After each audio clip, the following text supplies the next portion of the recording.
Later today, a law enforcement conference is going to get underway designed to try to increase the awareness of the dangers of opioid use, something we really can't talk about enough. So joining me now to talk more about what's happening is the Chief of the Easton Police Department, Mr. Timothy Shaw, and the Director of Prevention Services for the Governor's Prevention Partnership, Liza McCoo.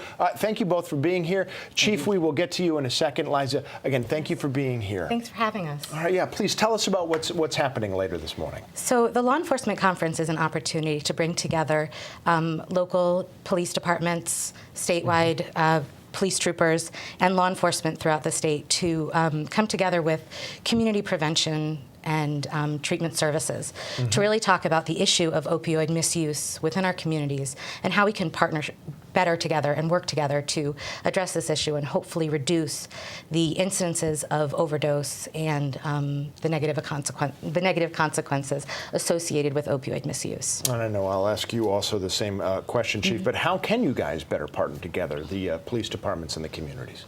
So there are a lot of evidence-based strategies around prevention specifically, and there are a lot of strategies that are specific to the opioid epidemic.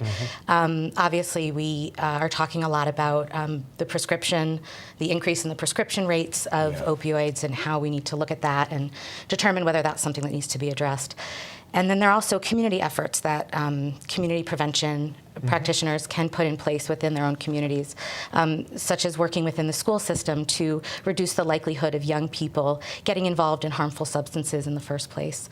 And then there's also strategies with the law enforcement where communities can partner with their law enforcement to better address the individuals who are engaged in opioid use and how to better provide them with the support and services that they need. So there's a whole stream of strategies.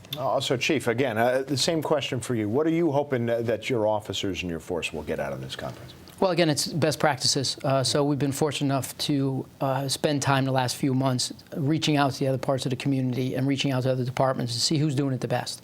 So some of the workshops that'll be done later today will be specifically ones that are successful. So I think that's what we're hoping for. When you gather the medical field with law enforcement, it's something that doesn't happen often enough. You know, we're not going to arrest ourselves out of this situation, which has been said many times.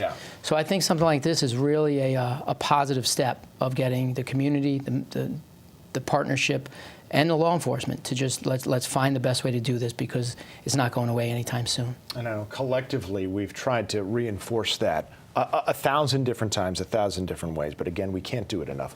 Talk to me about what you've seen in Easton, which in many ways is in every town USA, some place where maybe 2 or 3 years ago we wouldn't think this would be a problem, but we've since learned this crosses all socioeconomic and geographic boundaries. Yeah, I think the example is, 5 years ago, no one knew the term fentanyl. They didn't know what that word meant. It never existed to most people. We've now had probably 4 overdoses a year the last 2 years, so that's eight individuals and 2 this year who have passed away on overdoses, and fentanyl is suspected in most. So even in a small town like Easton, we're getting, there's an impact to the families. It's an impact to the officers too. So there's a portion of officer wellness where we're making sure our officers are able to handle these situations as well. Okay, well, Chief, Liza, thank you both for coming in today, and hopefully a lot will happen from this this partnership between the Governor's Prevention Partnership and different law enforcement agencies all around, because we just can't do enough, given that this problem is not going away and may even be getting worse in some parts of the state. So again, thank you both for taking the time to come in today.